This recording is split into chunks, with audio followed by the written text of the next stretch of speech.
Hey, it's Emma Chamberlain. I designed these new glasses for Warby Parker, and I basically can't take them off. Like, I'm showering in them and sleeping in them. They're just that good. Go see them all at warbyparker.com. And you know what? Have a good day too. Okay?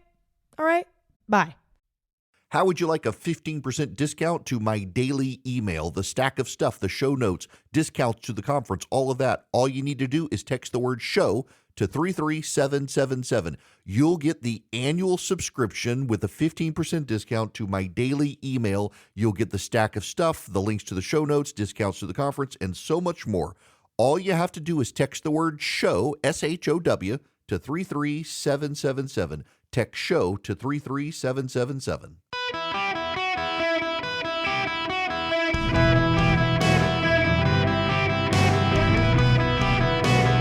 Welcome to the Eric Erickson Show podcast, Hour 2. Hello, America. Welcome. It is Eric Erickson here. The phone number, 877-973-7425. Should you wish to be on the program, I am happy to have you. You know Laura Logan? She used to be a pretty credible journalist. She was with what, CBS or somewhere? This is her tweet. Welcome to the world of cyber terrorism. According to intelligence sources, the Baltimore Bridge collapse was a 9/11 style attack, but they won't admit it, and we cannot see it because it was a cyber attack. All the SCADA systems that run our critical infrastructure, like sewage, electric grid, shipping, etc., are all wide open systems with no encryption. Because it's too expensive, they can shut us down anytime they want. Y'all, this was not a 9/11 style attack. It was a ship that hit a support column of a bridge in Baltimore. There are 6 people thus far unaccounted for, not thousands of Americans. And if you really want to do sabotage it, you would have gone into the port and caused chaos there because ships can be rerouted. What a bizarre, crazy thing. This is what happens when you get addicted to clicks. Also, I'm not an expert. I don't claim to be an expert. But I know the experts who know these things. The ship is the MV Dolly. The Dolly is owned by Grace Ocean Limited. It is was constructed in South Korea, and it is flagged to Singapore. It was built in 2014. That's key because that's before the Internet of Things in shipping. It very, very, very unlikely, according to the experts, that this was any sort of cyber attack, in large part because the ships that were built at that time were largely analog ships. It's remarkable that anyone would say that. Oh, hey, I can hack into this ship and steer it. Allahu Akbar. Oh, hey, I happen to know its precise GPS location, and I'm going to turn it 3 degrees and slam into this thing at 1:30 in the morning without visual support. I'm just using GPS. Yeah, really? Really? Just so dumb. Just so dumb. Also, by the way, the ship has crashed before, and the captain of the ship was blamed at the time. But this appears to be a mechanical failure. It appears to be an electrical failure. And again, mechanical and electrical failures, the ship built from 2014, highly unlikely to have the Internet of Things wired into it to be able to hack it, to be able to steer it, to be able to crash it, all of that sort of stuff. Stop catastrophizing accidents. Now, I got to move on to NBC. Because there is still today a lot of outrage. Last night, it was on full display at MSNBC, the hiring of Ronna McDaniel. You had, what's her name, Rachel Maddow, just in full meltdown mode over Ronna McDaniel. It just remarkable tirade on that network. And I will also say, if you care what I think about this, I will tell you the fact that Ms. McDaniel is on the payroll at NBC News, to me, that is inexplicable. I mean, you wouldn't hire a wise guy. You wouldn't hire a made man like a mobster to work at a DA's office, right? you wouldn't hire a pickpocket to work as a TSA screener. And so I find the decision to put her on the payroll inexplicable. And I hope they will reverse their decision. You hired Michael Steele, Republican chairman of the RNC. You hired Jen Psaki, White House press secretary. You've given her a starring role on the network. You hired Al Sharpton. You hired Joy Reid. I want to be very blunt. I want to be very frank. I want to be very straightforward with you. I will keep nothing from you. Not Fox News, not Newsmax, not OAN, not CNN, but MSNBC. MSNBC was the chosen network of choice for two mass political assassins in this country, would-be assassins. Floyd Lee Corkins, who decided to go to the Family Research Council, shoot the place up, and stuff all the dead faces with Chick-fil-A sandwiches because he did not like that conservative organization, which he considered a hate group. And James Hodgkinson, who was a Rachel Maddow viewer on MSNBC and a Bernie Sanders supporter who attempted the mass assassination of Republican members of Congress. MSNBC's claim to fame is to inspire two mass assassination attempts on the right. And for all of you who want to talk about a January 6th insurrection, the MSNBC viewers who rioted the day of Trump's inauguration did more damage to Washington, D.C. than the Trump supporters on January 6th. Yes, there were a lot of MSNBC watchers storming the beaches of Washington, D.C. on Trump's inauguration day, attacking police and smashing windows and burning up a limousine. And that network has the audacity to be upset with Ronna McDaniel. They've got Joy Reid and Al Sharpton on their network, for God's sakes. They are the network that helped seed the narrative that Russia stole the 2016 election. And many Democrats still believe it. And they're upset about Ronna McDaniel being on the network. Let me explain something to those of you in the media.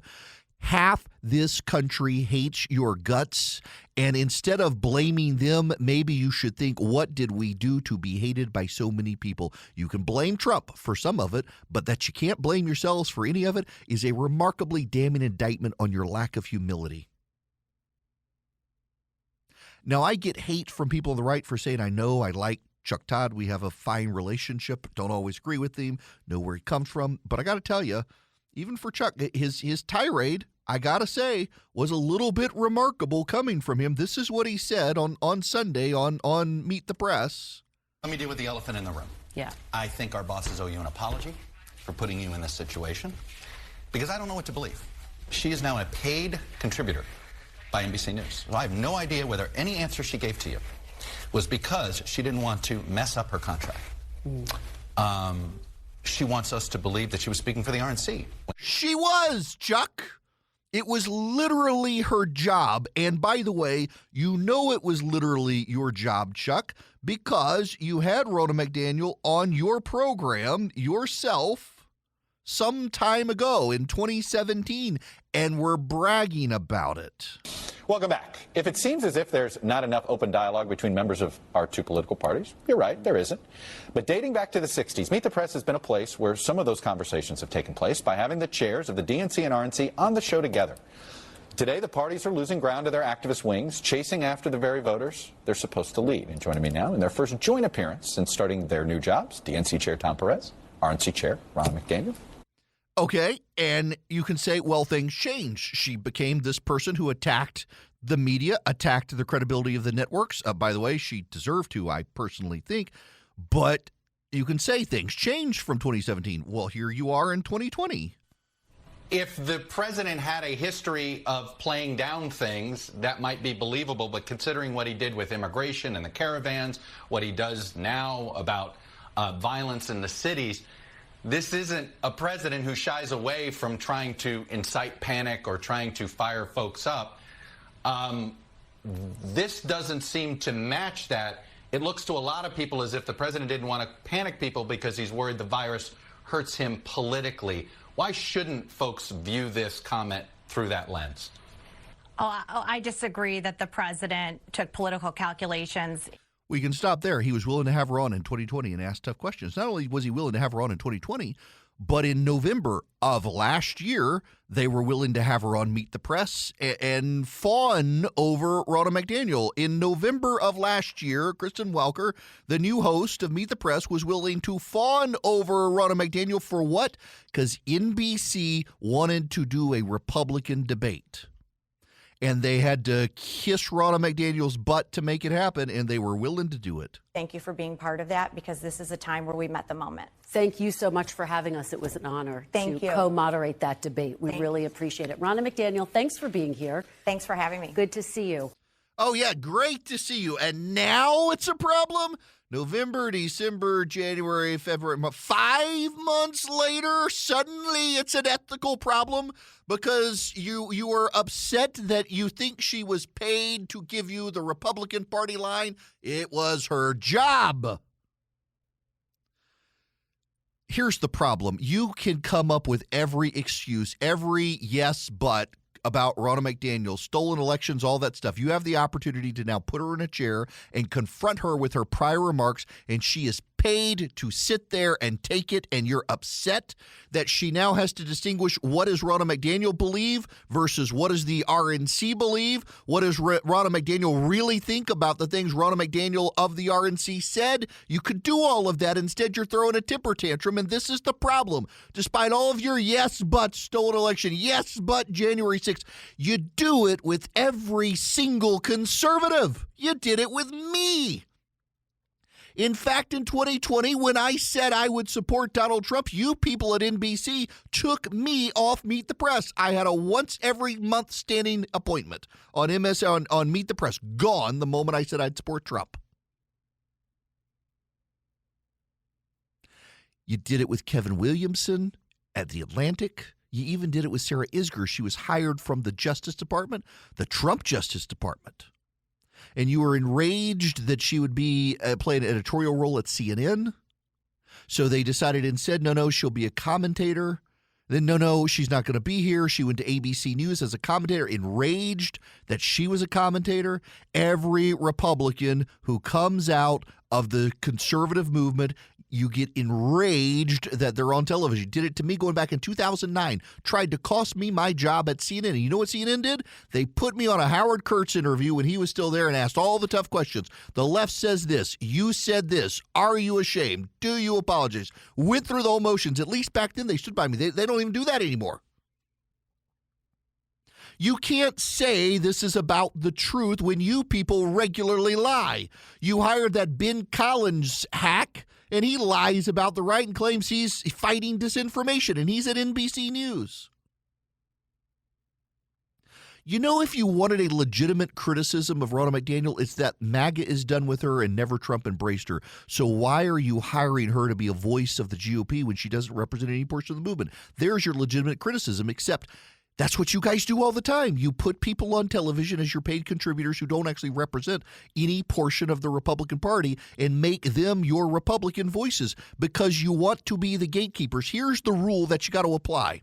You don't get to be the gatekeepers of the left, and you don't get to be the gatekeepers of the right. When the right embraces someone as someone they listen to, you put that person on television, and you ask them tough questions, and you learn from them. And if they're a fool, an idiot, a moron, or racist, that drags their party down, not you down. But you don't want to elevate the voices the party's elevated. You want to pick and choose the voices you want to elevate. You should have never elevated Ronna McDaniel because she's not one of the voices that people listen to anymore.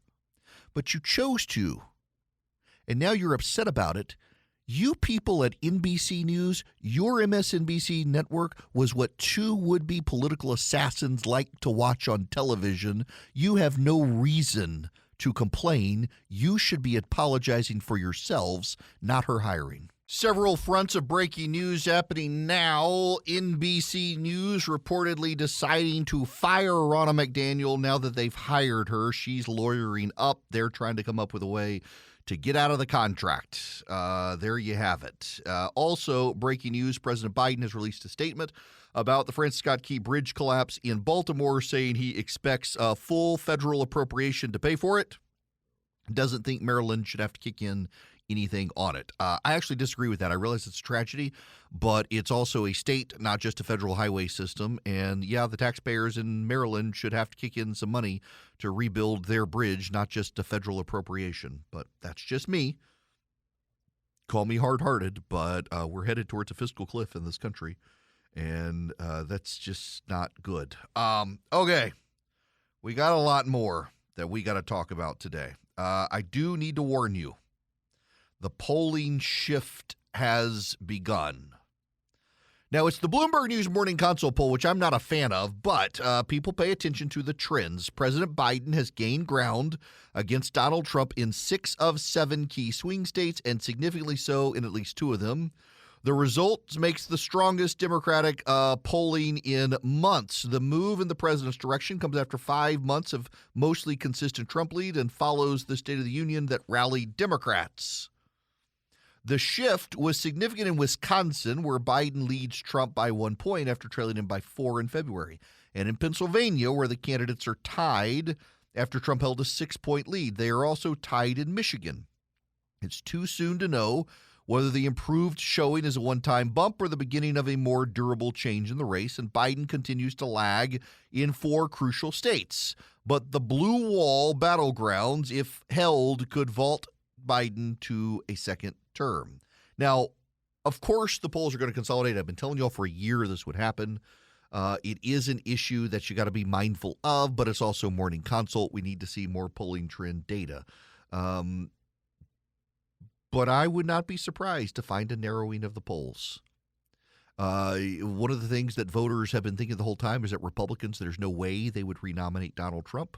They have, and now that's coming to bear, and we'll also shift to a likely voter model that'll give us a greater sense of the landscape as we get closer to November. So hold on. This is going to be a close race one way or the other. Around the country, Americans for Prosperity is training conservatives to be great activists to try to get out the vote and try to push on issues. School choice has been a really big issue for them. In my state of Georgia, in South Carolina, and Tennessee, and others, they've been pushing conservative activists. In Georgia and South Carolina, successfully so, to get school choice passed. It's what they do. They teach you how to go door to door, to explain to your neighbors the issues, to go to your state legislatures and local governments, to talk credibly about the issues, to be competent, and to be approachable. What they've also done remarkably is they bought Bidenomics.com, and they really want me to tell you about Bidenomics.com. If you go to Bidenomics.com, you can see what Joe Biden said about his economic record versus the reality. It's easily shareable with your friends and family to educate them on Bidenomics and the economy. Cannot believe the Biden team didn't buy Bidenomics.com, but they didn't, and Americans for Prosperity did. If you want to find out more about the organization, go to americansforprosperity.org/Eric, but really they want you to go to Bidenomics.com, share it with your friends and family, learn about the economy, the facts, not just Joe Biden's spin at Bidenomics.com. Hello there. Welcome. It's Eric Erickson here across the United States of America. Congresswoman Kat Cammack from Florida is going to join me at the top of the next hour. She's on the Commerce and Energy Committee in the House. Talk to her about this Baltimore situation. She's near the port of Jacksonville, down in Florida, and on that committee and the Ag Committee as well, all of which is deeply impacted by the port closure in Baltimore.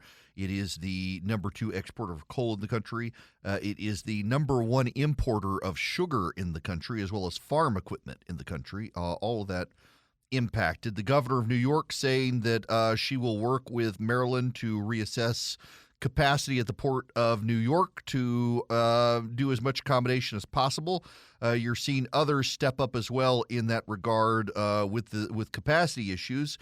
Further south, Jacksonville, the Port of Savannah, the Port of Charleston, all of those as well. The problem is with a lot of manufacturing capacity in the country, they need mid-Atlantic ports. So the Tidewater area of Virginia and up is going to be deeply important to make sure there's enough capacity on that. Now, I want to switch gears. My friends, I wish to discuss something that white people like. It is like something that white people really, really like. When you talk to progressive white people about the state of the world, it comes up a lot. It is something white progressives in particular really, really like. It's called a two-state solution for Israel and Palestine. And you know what? It's been offered 6 times and rejected each time by the Palestinians. Did you know that? We're hearing this yet again from the Biden administration. We need a two-state solution in the Middle East. They're really furious that Donald Trump was able to establish pretty good peace ties in the Middle East. And it's a problem. By the way, the president just a short time ago at the White House was asked about Netanyahu canceling Israel's decision not to go to a meeting at the White House this week. What did you make of Israel's decision not to attend this meeting this week? Oh, I don't want to get into that. We're going to have plenty of time to talk about Rafah. You mentioned the port. Doesn't want to get into that. He only wanted to talk about the port. He only wanted to talk about the port. I should play you his comments before I get into this Israel stuff. And the quality of life. My transportation secretary is there now. As I told Governor Moore, I've directed my team to move heaven and earth to reopen the port and rebuild the bridge as soon as humanly possible. And we're going to work hand in hand with the support of Maryland to support Maryland and whatever they ask for. We're going to work with our partners in Congress to make sure the state gets the support it needs. It's my intention that federal government will pay for the entire cost of reconstructing that bridge. And I expect the Congress to support my effort. This is going to take some time. The people of Baltimore can count on us, though, to stick with them at every step of the way until the port is reopened and the bridge is rebuilt. You know, we're not leaving until this job gets done. Not leaving until then. Is that a threat? I mean, I don't know that the feds should pay for the entire cost of the bridge. It is a Maryland port and Maryland issue. But nonetheless, the president didn't want to comment on Netanyahu. So the White House refused to veto a pro-Hamas resolution in the United Nations Security Council yesterday. And Benjamin Netanyahu has said, well, we're not sending people to Washington, D.C. The feds are now doubling down on a two-state solution. It's what white people who are progressives want. It has been offered by Israel multiple times. I saw Ron Brownstein, the political analyst commentator on CNN last night. He was commenting on this as something that needed to happen, that we needed a two-state solution, and Bibi Netanyahu needed to bow down to the United States and adhere to our demands. And he pointed out that when Benjamin Netanyahu met Bill Clinton in the 90s, back during his first tenure of his prime ministership, Bill Clinton asked Benjamin Netanyahu, don't you know who the superpower is here? In some rather colorful language. A buddy of mine responded to Ron Brownstein basically saying the Israelis need to do what Biden wants, saying, you know, people don't like to talk about it this way, but Israel is a client state of the United States, and it's true, they are. You may not like that, you may be offended by it, but it's true. They rely on us for a lot. In return, we do expect them to try to give us what we want, except they're not a complete client state, and we can't completely order them around. There is always some give and take. But what people here don't understand, and I don't know that I can fully convey this to you, Benjamin Netanyahu is not popular in Israel right now. If you will recall, there were about 5 elections in Israel in the past year or so, as coalition governments kept being unable to find coherent coalitions, and they kept losing and having to do another election. And there were 4 or 5 of those elections. And it was always a roughly 50-50 split. And Netanyahu's coalition very often got in the minority but could build a coalition with other parties. It's a multi-party parliament. And was able to build coalitions and become the prime minister of the Knesset. But he's not well liked. He's not beloved anymore. His time has passed. And a lot of people blame him for the distractions that led to the terror attack on October 7th in Israel. But what he did was he moved from a cabinet of a majority and formed a war cabinet and a war coalition. And even the parties that oppose Bibi Netanyahu have come into this coalition united to take out Hamas. And when the United States says that the solution here is a 2-state solution, and Benjamin Netanyahu, he can't go into Rafah because there are so many Gaza citizens who have been pushed to Rafah by this invasion, our leadership in this country and many Americans do not understand the resolve of the Israelis to eradicate Hamas. You don't understand this.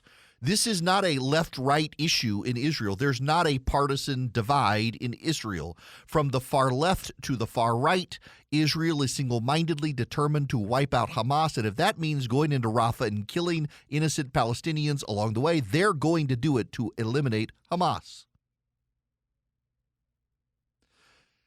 This has galvanized public support in Israel in the way September 11th galvanized support for George Bush. George Bush came into the presidency the first time in over 100 years that a president had won the Electoral College and lost the popular vote. He had 49% approval rating.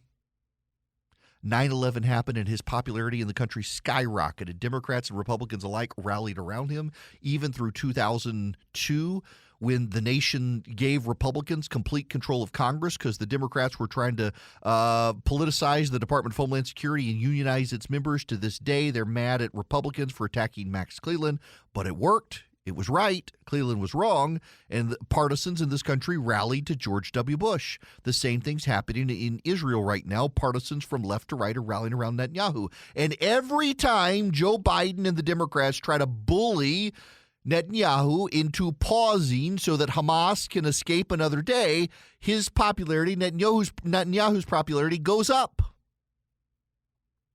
They're making him more popular at a time he was on the verge of political collapse because of their incompetence. And you know what helped today? The leaders of Hamas today have gone to Tehran in Iran and held a press conference bragging about Joe Biden betraying Israel, bragging about the Americans turning their backs on the Israelis, wanting the Israelis to know that they're isolated and they are alone. This happened today. They have turned their backs, the Biden administration has, on Benjamin Netanyahu because they've never liked him at all, and they've been looking for an opportunity. They've been looking for some time for a way to stab Israel in the back because they don't like him. They don't like Netanyahu. They don't like his conservative coalition. And here it comes. They allowed this resolution to go through the United Nations. They're demanding a 2-state solution. Y'all, they've been offered, the Palestinians have, a 2-state solution 4 or 5 times. Yasser Arafat was offered a 2-state solution by Bill Clinton, and she rejected it. About a month ago, I played audio from Hillary Clinton. Hillary Clinton was pointing out to people, a bunch of progressives, that Yasser Arafat had been offered a 2-state solution by the Clinton administration, by the Israelis, and they turned it down. and that was on them. It was that they decided they didn't want it. She went on The View. She was explaining the situation to the women on The View. She was explaining to them how Israel was willing.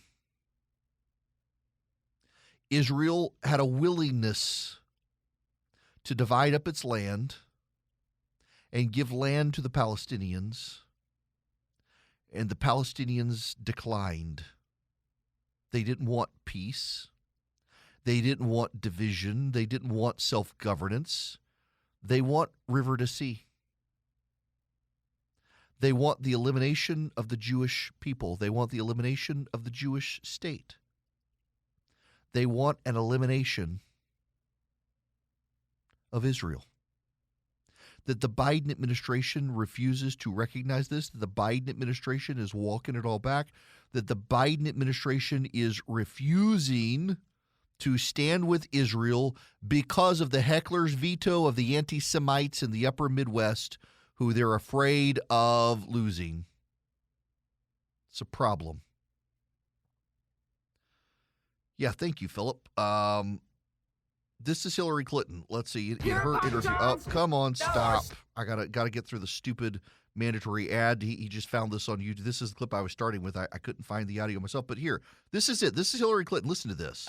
Personally committed to trying to figure out how to help the Israelis and the Palestinians live in peace. And I negotiated a ceasefire in November of 2012, so I understand what it takes to try to stop violence. But remember, there was a ceasefire on October 6th that Hamas broke by their barbaric assault on peaceful civilians and their kidnapping, their killing, their beheading, their terrible, inhumane savagery. There was a ceasefire. It did not hold because Hamas chose to break it. So you have to keep several things in your head at the same time, and that is, number one, Hamas is a terrorist organization. It has made very clear it is committed to the elimination of the state of Israel, and it has consistently broken ceasefires over a number of years. Israel has a right to defend itself, as any country would. Ukraine has a right to defend itself against an invasion, an unlawful, inhumane invasion by Russia.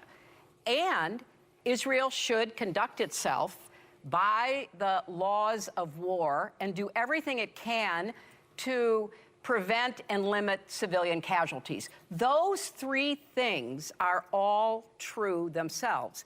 And so when I said a couple of weeks ago that it wasn't time for a ceasefire because it would enable Hamas to rearm and reposition, because I've been to Gaza, and Gaza is a highly populated urban environment. And what has been going on now for a number of years under Hamas rule is the building of over 200 miles of tunnels under Gaza, the storing of munitions, all kinds of explosives under hospitals, under refugee camps, under civilian targets, the use of civilians as really just tools of war by Hamas. That has all been going on. And so when I said you could not have a ceasefire, people didn't understand that Hamas would use it for their own purposes. I can stop there.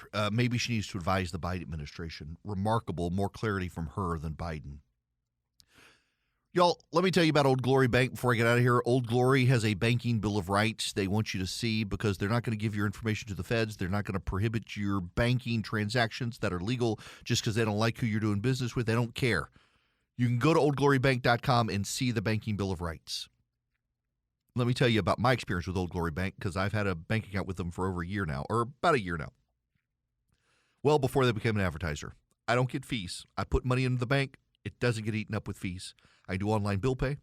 I can do budgeting tools. They have great, great online features. One of the coolest aspects of this, and the reason my kids' accounts are there is because, like odd jobs, babysitting and stuff, they get paid in cash. We can go to 85,000 retail locations around the country, give the cashier the cash, fill out a form, it gets deposited into their Old Glory bank account, gets directly deposited into their Old Glory bank account. And so they can earn money, and even though there's not a physical bank branch near us, with cash they can do this. With checks they can do online check deposit. It's great. It's a wonderful bank. OldGloryBank.com. You can get an account up in 8 minutes or less. You can see their banking bill of rights. OldGloryBank.com. I really have enjoyed them. It's been really great for my kids. OldGloryBank.com. Member FDIC. Equal housing lender. Terms and conditions apply. Hello there. Welcome.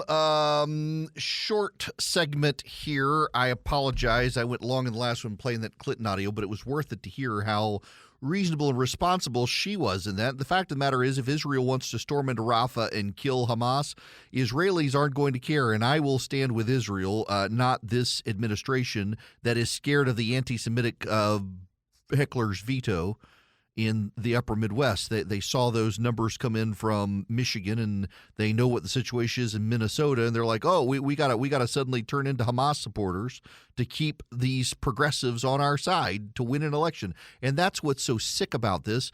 The man who said he would always do the right thing, damn the consequences, is willing to abandon our big ally in the Middle East, a democracy, because he's afraid of the anti-Semitic hecklers in the upper Midwest, and they might stay home and not help him, or they might go to Donald Trump. It's absolutely offensive and absurd.